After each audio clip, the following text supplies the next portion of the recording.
Midland County Commissioners meeting, July 30th.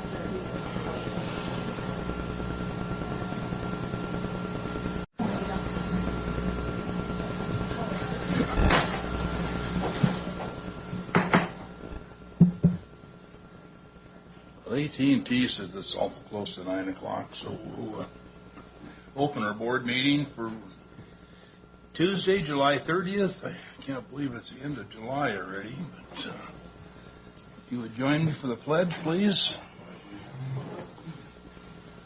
Pledge allegiance to the flag of the United States of America and to the republic for which it stands, one nation, under God, indivisible, with liberty and justice for all. Thank you. We have our full board of commissioners this morning.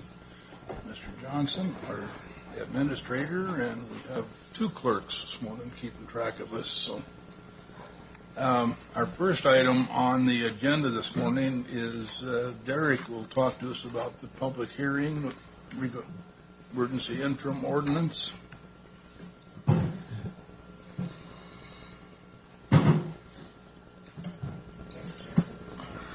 Yes, this is a required public hearing for the emergency interim ordinance that we enacted on May 28th. It's just an opportunity for the public to speak to the matter. And also, of course, as always, these types of regulations are at the will of the commission, so the commission always has that opportunity to every time require staff to change these items. So it's pretty straightforward. As indicated on the ASR, Congress passed the 2014 Farm Bill, which started for the allowance of states to start hemp production pilot programs, and for such activities to be considered farming. In 2016, Washington State put a pilot program to the Washington Department of Agriculture for research purposes. Congress passed the Agricultural Improvement Act of 2018, allowing the states to commercially produce, process, transport, and sell hemp for industrial hemp. April 25, 2019, the Washington State Legislature passed engrossed second substitute bill 5276, which the governor signed on April 26, having it go into effect immediately. Neither the USDA nor the WSDA have created final rules for the industry as directed by the bill. In response to this action on May 14, 2019, Franklin County adopted Ordinance 022-2019, establishing an up to 6-month moratorium on site license and production process and sales of hemp or industrial hemp to allow the county staff to research the issue and determine how best to accommodate this profit model. After the moratorium was established, staff researched potential and other impacts of such activities, current regulatory and licensing process, and Franklin County Code. Results of that investigation on the basis of the new Franklin County Chapter 5.14 adopted on May 28, 2019, due to the ordinance being an emergency interim for public hearing must be held before the body and said ordinance. Hence, it's brought to the commission. So at this point, before I go to my recommendation, We'll open up the public hearing at this time then and ask for any pros or cons for the interim hemp production. Anybody like to speak for or against? Seeing none, commissioners? I'm good with it. So, Mr. Chairman, in 10 plus years of doing this job, I think the vote on this issue might have been the only time I can recall ever abstaining on the vote. And the reason I did that is because despite a fair amount of homework on it, I couldn't reconcile what I was reading in the new statute, in the WACs, in the RCW, the policy statements from the state, and frankly, I still can't, because I don't think they jive. I think they conflict. Nevertheless, there's just a couple of pointed questions questions that I want to get to that'll answer from me whether or not I can go along with what we've got now or if it would be necessary for me to vote no. So Derek, the first one is in the online readings for the RCWs and for the WAC, it says that if you want an industrial hemp research program license, that the deadlines for application will be posted on their website. And I go to the website and I read it, and what I see is the application form. And on page 2, after the application, it says deadline, underline, applications must be postmarked no later than 30 days prior to the proposed start of the research project or hand delivered no later than 4:30 p.m. 30 days prior. I don't see anything on your site that says that they're no longer issuing licenses under this program. Do you know if they are? My understanding is that they probably are still issuing licenses according to the statute. You don't know for sure one way or the other? I don't. Okay, let me just move on for the sake of time then. It's relevant, it's important because we're a right to farm county. And it bothers me a lot when a government, whether it's local, regional, or state, imparts rules that create a favoritism, creates winners and losers in a local economy, in this case in the farm economy. There are some people that are being allowed to move ahead with growing hemp and some that are not, i.e. those who are already under the IHRP program and those that are not. In my view, that's the state and ag picking winners and losers in a right to farm county. And that's sort of the basis of my heartburn with it, is that I don't have any personal interest in growing hemp, but if I did, I would be disadvantaged by the mere fact that I didn't join the IHRP early on. Now, if they had said at the beginning, we anticipate that if this becomes a legal crop, those in the IHRP program will be the first to move into the commercial side. That would be different. That would be a level playing field. Everybody would have notice. So that's one point. The second point is that come January 1st, 2020, under the statute, under the Engrossed Senate Substitute Bill, it says that the IHRP goes away. And that those people who have a license under IHRP are automatically transmitted or transferred into recognized licensed commercial growers. They basically have an automatic entry, which to me is another advantage that other growers weren't given the opportunity, or at least noticed that opportunity was coming. I'm sure they weren't noticed because nobody could foresee what the law was going to say. Nevertheless, it still puts the state in a position of picking winners and losers. And again, I've got a heartburn with that.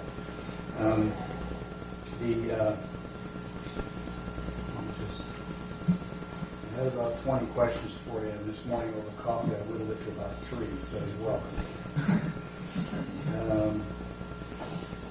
There's obviously some really good reading online about hemp and its value.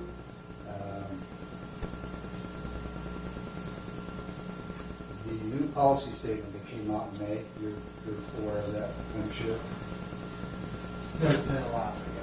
Well, no, there was one from WSDA that was dated May 1st of this year that's really central to this whole discussion. And that was the one with the language for it on the right page. Actually, let's see. Among other things, it did away with the 4-mile restriction on growing separation. That's the one that we're talking about. Yes. That was primarily marijuana. So that was Derek Sanderson, May 1st of this year.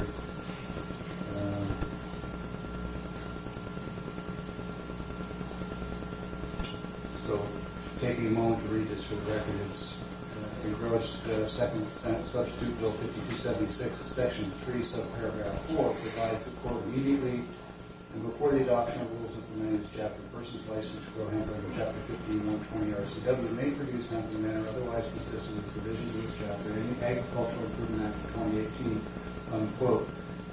And they talk about how the policy statement interprets how WSDA intends to implement those sections and make immediate changes to the IHRP. So I want to make sure that you were aware of that. It does have the effect, it says licensed growers are not required to maintain a buffer from licensed marijuana producers, and that IHRP grower license requirements be simplified to align with the new hemp plan requirements. but there's no plan out. All right. So, as far as you know, if somebody wanted to go and submit an application tomorrow and say in 30 days, I want to be a licensed grower, so that their license could be automatically converted come January 1st of 2020 to at least mitigate some of the disadvantage that they've incurred. Do you know of any reason why they couldn't do that? I do not. My understanding is they're accepting license applications up until the cutoff deadline, but I have to double check that. That's my understanding. So I can't find a cutoff deadline, and the statute says that it would be posted on your website. So would you research that for me and find out? We can dispense with worrying about cutoffs and just ask me, are they or are they not accepting applications? Because they may say that you got to apply 30 days before, and we may get there and they say, sorry, we're not accepting them anymore. So I need to know that. And let's see, lastly, I was not aware that it appears, at least in 3 different sites that I read online, that there's archaeological evidence that we were using hemp as early as 8000 BC, which I found remarkable that it has been around that long. Apparently, no one ever tried to grow it. On the White Bluffs in Franklin County, where the feds would have outlawed it at some point. Reference to the White Bluffs ladder plot, if you didn't catch that. All right, that's all I've got. Thank you.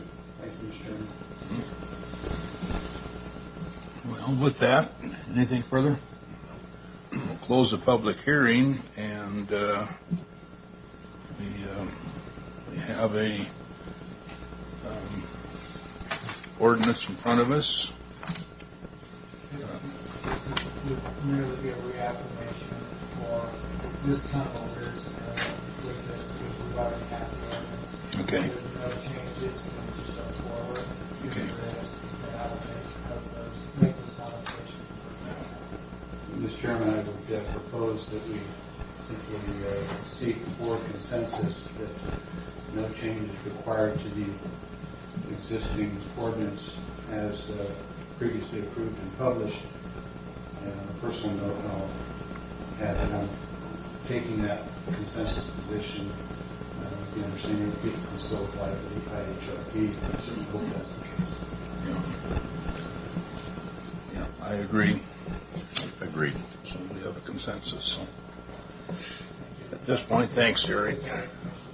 Okay. This is our point in time on the agenda for public comment. Do we have anybody who'd like to speak to us? I see none. Time to pay the bills.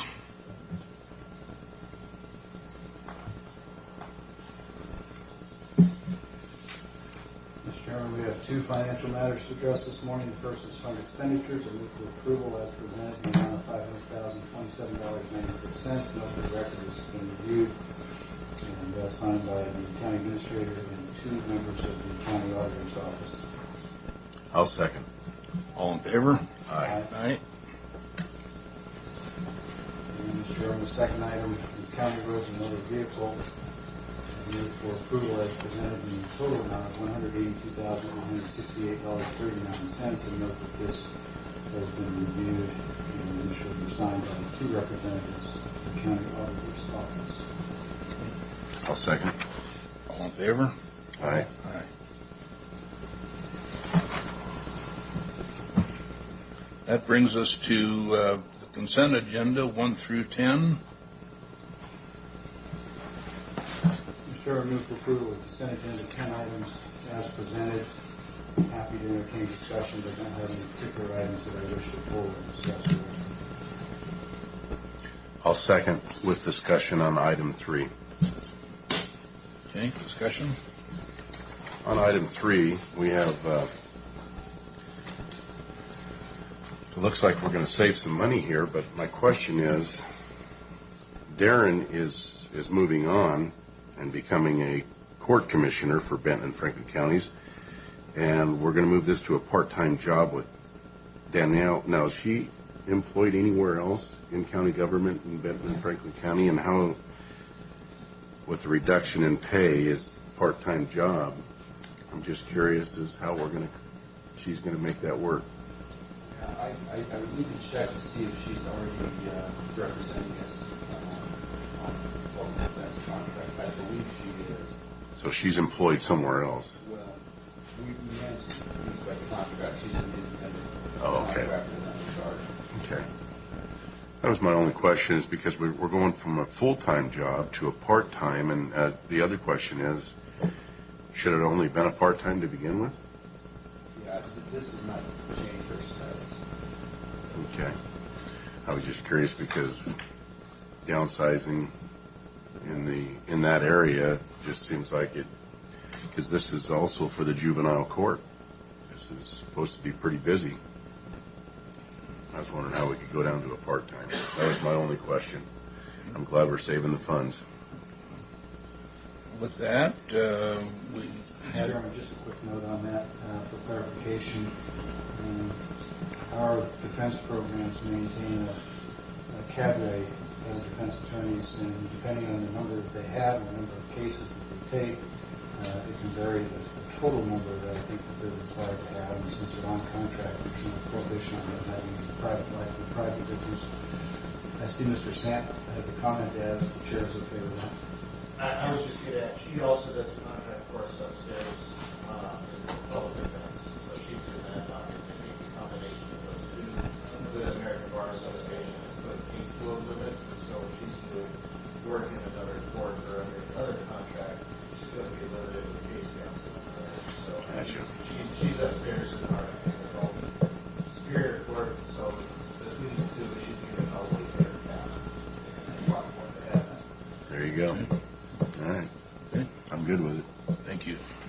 So we have a motion and a second for consent agenda 1 through 10. All in favor? Aye. Aye.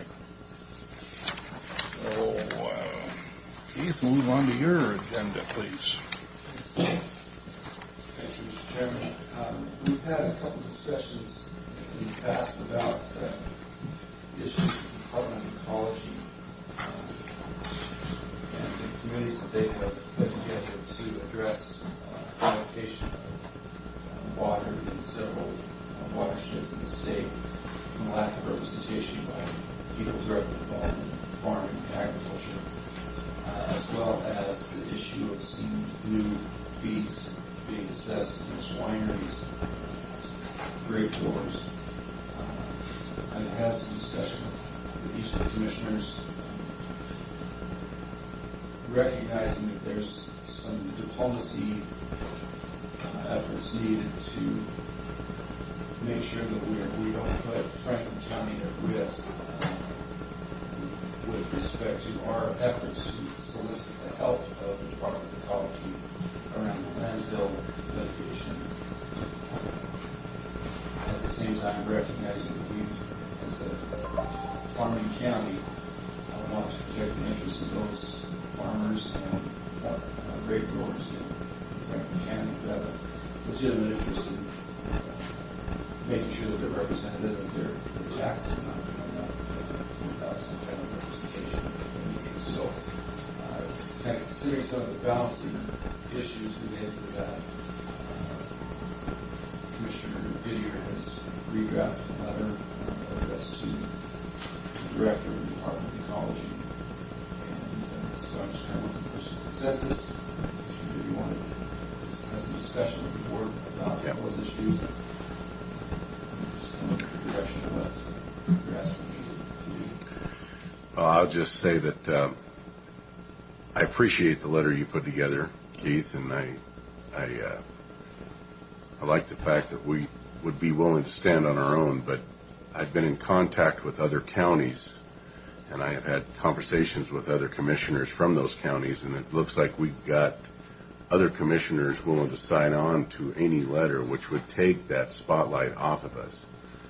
But I would also like to bring to the Board of Commissioners' attention the latest opinion, Tri-City Herald opinion.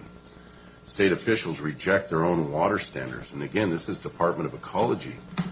The water standards that were put into place and brought forth to the Obama administration, which the Obama administration rejected, were then approved by the Trump administration, but now our Department of Ecology is suing the Trump administration because they don't want him to acknowledge the water standards they put forward. It's like, what in the heck is going on here? And the Obama administration had us one eye drop of pollutants in 118 Olympic-sized pools of water, to the Obama administration, one eye drop per 2,857 Olympic-sized swimming pools. And our director of ecology, Maya Bellin, stated that she was very disappointed with the EPA decision because we worked hard to craft new water quality standards that were balanced and made real progress improving environmental protection and human health while helping businesses and local governments comply. Now, however, she too is criticizing the EPA reversal, saying we won't sit back while EPA unilaterally acts on short-sighted industry desires, completely cutting out the state regulator. These are her regulations she put forward. Washington tribes in our communities. I mean, it makes no sense. It almost has to be added to the letter because her own regulations that the Obama administration wouldn't comply with. Now the Trump administration will, but they don't want Trump administration to be in compliance with their standards. It's like, what in the heck? It's almost like we got to point this out too, to show the hypocrisy of our own Department of Ecology. So this is where I'm at, and I had our clerk of the board, Karen, revamp that letter because it was supposed to say our lifeblood, in parentheses, water, because without water we can't farm in the Columbia Basin. We are a desert, and without that water we're done. And this all has to do with water. So the importance of water is of the utmost importance to the farming community here in Franklin County. So that's where I'm at. I am looking for consensus with other commissioners, and I think that if you just allow me to float this out there to some of them, I think we could have a unified voice from a lot of other counties in eastern Washington. But it'll take a few more I might days. suggest that might be a preferable approach rather than making it a senior Franklin County response to some of these issues, but make it more of an eastern Washington response. It is a matter of statewide concern, certainly. Perhaps most importantly, the agricultural community of eastern Washington. But as in our efforts to try to give the assistance to the Department of Ecology on other matters. Yes. Our recommendation would be not to. And I think we need to make sure that we don't allow the Department of Ecology to hold us hostage with that either. I mean, we don't want to let them run over the farming industry because they've got a little leverage on us on the landfill. So I think we need to stand our ground, and we need to make a statement with the other counties. The fact that the water standards now are being complied with the EPA. Let's get them in place and let the industry grow in the state of Washington. See what the other counties come in at. So That's where we're at on that. anything else, Keith? Let's share on the comments if I could on that. Sure. I appreciate and share the frustration expressed by Commissioner Didier.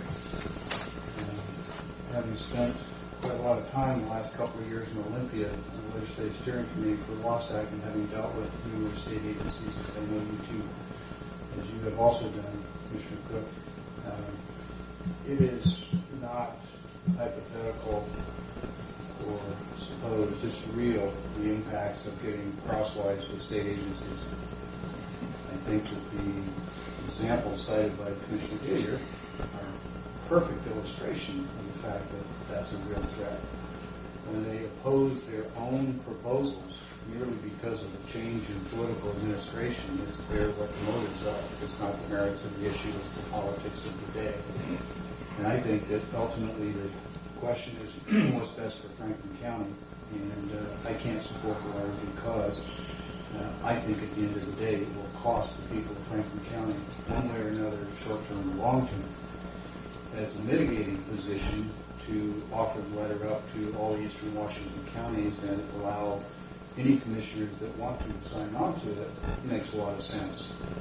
It's a stronger voice, puts less of a bullseye on the people of Franklin County, but I would also say that it needs to be individual commissioners from various counties that choose to sign on. And if you require boards of commissioners to sign on as a board, you'll find similar resistance in other counties. I've already talked to a couple of them that said that as a board they wouldn't do it, but some of their members would. So I hope that's clear. I'm endorsing Mr. Johnson's proposal with the idea that it's individual commissioners, not counties. All right. Next item is just a scheduling matter. At the beginning of the year, you recall when we talked about having a quarterly evening meeting. We did that in the first quarter. We'd like to perhaps get that on the calendar in the second quarter for probably the 20th or the 27th of August as potential dates. Just wondered if members of the board had a particular preference for one of those evening meetings. I would be good on either one of them. I need to check my calendar, Keith, but I'm thinking that the latter date might be better, but I'll let you know. Okay. Yeah, the 20th is a primary election, so maybe the 27th may be a better option. 27th is preferable then. Okay. We'll plan on doing that announcement. Okay. That's all I have this morning, Mr. Chairman. All right. With that, this is the second and final item on the agenda for public comment. Anybody like to speak to the commissioners? Anybody like to speak? Hearing none. Executive session, Keith?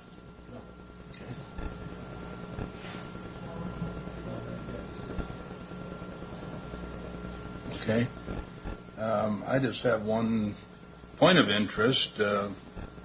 Driving back and forth in 395 here the last few days, finally got DOT out there on Elm and Eltopia West, at least at this point, moving dirt for acceleration, deacceleration lines. So, coming south, before you get to Mesa, there's a big sign up there, DOT sign, that says road construction for 32 miles. So I don't know where the extra mileage is that they're working on. Maybe it's a sign they've used before and didn't want to. That's a long acceleration lane. Yeah, but it sounds like they're going to keep working clear down the avenue. So It needs to be done. It's traveling and crossing 395. It's getting to be almost combat driving across that. And when you got trucks like Oakdale Egg Farm has that has to cross that highway, and they can't get to the middle of that meridian and not have a portion of their truck out in a lane, we are creating a death trap. Yeah. And that needs to be done. And I see we're putting down some more chip seal on Sagemore. They're getting ready to do that. They called me and asked me, and I said, perfect timing. We're cutting hay, so no water on the road from the Didier farm. But I got to say, on Glade Road, Matt, you and I need to get together and drive Glade Road, because there are becoming more spots on that road where the blacktop is actually moving and creating a rumble strip especially on the right-hand tire. and there's a couple spots. Now there's another one just beyond Sagemore heading towards town, where I noticed this morning, and it rattled the front end. They're getting more pronounced and bigger, and we got to do something there on those. I certainly agree. I think that our road system is, we know that a lot of our roads were constructed back during the Columbia Basin project. Yep. And right now we're doing everything we can to figure out how we can finance these projects. Right now, just, be brutally frank with you, there's not a lot of money coming from the federal government through FHWA or the state right now. So at some point, the residents of Franklin County are going to have to kind of figure out how we can do these, because of the gas tax revenue that we receive and property tax revenue through the county road levy. That's really there for maintenance. So when you're talking about a lot of these areas having to reconstruct major portions of roads to the tune of anywhere between $500,000 to $1 million a month. This year alone, like I said, with the revenues that we receive just for maintenance, you're really only talking about $3 million in gas tax revenue coming from the state. And luckily for us, that's based on a formula. It's not based on actual revenues that are created here in our own county. So with that $3 million, and then approximately, 1.5, 1.4, 1.5 in property tax through the county road levy, we got 1,000 miles of road approximately. I think you can do the math on what we have per mile for maintenance. So, And it doesn't help when we shift $1.7 million from our road fund. That doesn't help to the general fund. We need to keep that money in the road fund. That's one of those things there that I know the board will be looking at budget time. But I think when we get to budget talks, I'm going to try to lay out the numbers the best I can based on whatever the board wants to see. But we're just at a point right now that even without a shift whatsoever, I can tell you that the money that's being generated locally is just enough to maintain the roads. There is nothing beyond that. The chip seals that we're doing, we're a good 15 plus years behind. And that even, we get about $500,000 a year in CAP, which is County Arterial Preservation Program, which is specifically for chip seal, those types of preservation projects, which also includes crack seal. So that's only $500,000. And what we're doing this year, we're stretching. We're actually going beyond what was budgeted because we just got to get stuff done, and we're scrimping and saving everywhere else to get the chip seal done. We're going to be well over $1 million, but only going to be getting about between 40 and 45 miles done, I believe. And every year we need to be able to stay up. We need to be doing closer to probably 100 miles a year. So that's where we're at. It's pretty bleak for Franklin County, but certainly we're a little bit behind in the levies and the gas tax revenue that we're all aware of that. That's kind of going down a little bit from more fuel efficient vehicles all the way to the electric vehicles. The legislature's struggling to figure that out, as well as the federal government. So there's a lot of things that are kind of hitting us at once. But right now, what we say is we are really stretching the taxpayers' dollars as far as we can just to hold the road system together. So I think we got a lot of good conversations coming up. Well, I was just at the County Road Administration Board last week for 2-day meetings, and we are one of 39 counties that are all in the same position.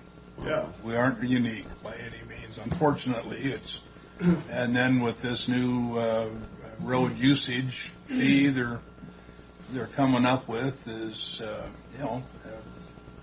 just another tax basically, and it's not going to generate that preservation money. So It's actually going to be higher than the gas tax for us over here in Eastern Washington. well, they'll be correct? added on like 4.5 cents or 2.4 cents per mile added on to what we pay for gas tax already. So Yeah, and any of us who were at the Washington State Transportation Commission a couple of years back, they were pretty pretty straightforward. They basically said, what are the locals doing to help themselves instead of always relying on the federal government and the state? And so I think we have to kind of start looking internally too to see what we do.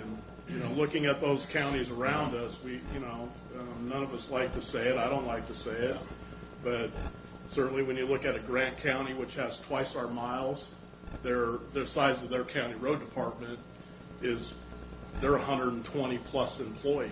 We're sitting at 39. And so they're 3 times our size, twice the mileage. Their gas tax revenue is almost 3 times the gas tax revenue that we receive here, plus their property tax as a comparison to their maximum allowable by law, which is at $2.20 per thousand assessed. They're sitting at about 68% of that maximum allowable. We're sitting at about 46 to 48. So through the years, we've just, with that, you look back as long as I've been here for 30 years, there's been many years where we certainly weren't taking any increases, and it's caught up to us. So, I mean, all of our surrounding counties around us, their rate is as a percentage of their maximum allowable by law, are higher than us. And so it's just a real struggle. So I'm not making any Time to step up. I'm not making any excuses. We go out and do everything we can, but at some point the expected level of the road system, I think that we're seeing that now when I come to meetings and people are frustrated. We're not able to meet their level of expectation, and that certainly directly relates to the available resources that we have. I mean, that's just reality. So, Thanks, man. yeah. Well, Matt, one last thing before you leave. I think we could really help Glade Road out and you and I have talked about this, but I want it on public record, right there at Douglas Fruit, that's Clark Road interchange. If we were to look at that triangular piece to purchase and put a curve there, we could eliminate a lot of the truck traffic on Glade Road that could use Taylor Flats and get over to Road 100 and on the highway that way, instead of coming over to Glade Road to get onto the highway. Yeah, and that's definitely a project that we have in the queue. It's on our 6-year tip. And We should move that up and make that priority, because it would really help the trucks to get out of the basin with the produce that's being grown onto the highway heading to Yakima and Seattle. Yeah, absolutely. It would definitely help big time. Yeah. That's a good thing. We'll start looking at design and location, and then the board is, of course, they're aware, is directly involved in the design and location of anything before we go out, and if there's any right-of-way that's required. So we can certainly start that, and at least start the planning phase of it, and then really start looking at the funding side of it as well. So, Okay. Thanks, man. Anything else for the good of the board? Yeah, Mr. Chairman, just a couple of comments in that last conversation. In 2010, the board saw a declining economy, excuse me, and took a pretty difficult action. We cut staffing and we cut budgets countywide right at 10%. One of them was 9, the other was 10, I forget which is which. Budget and staffing both got cut significantly.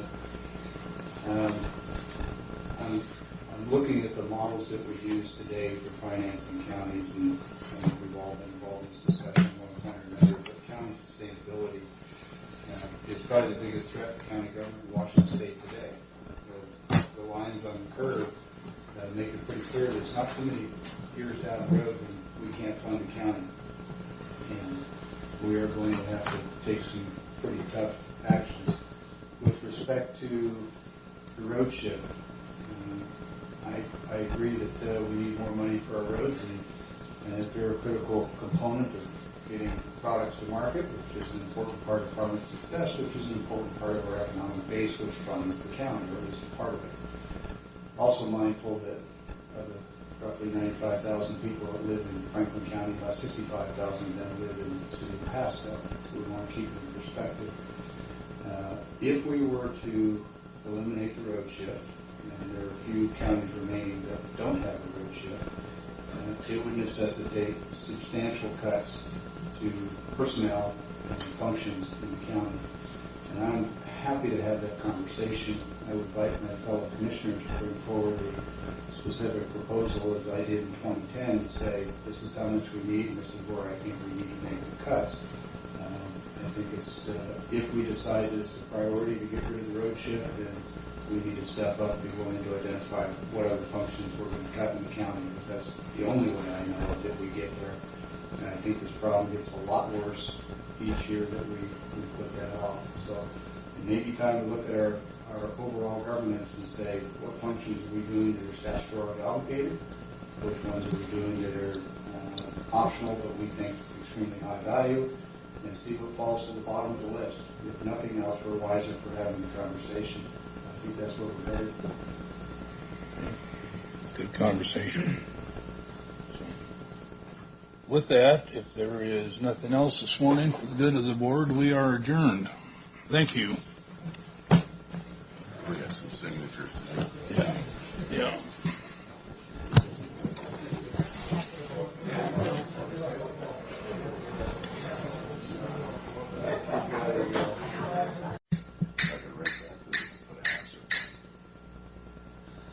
Yeah, the year.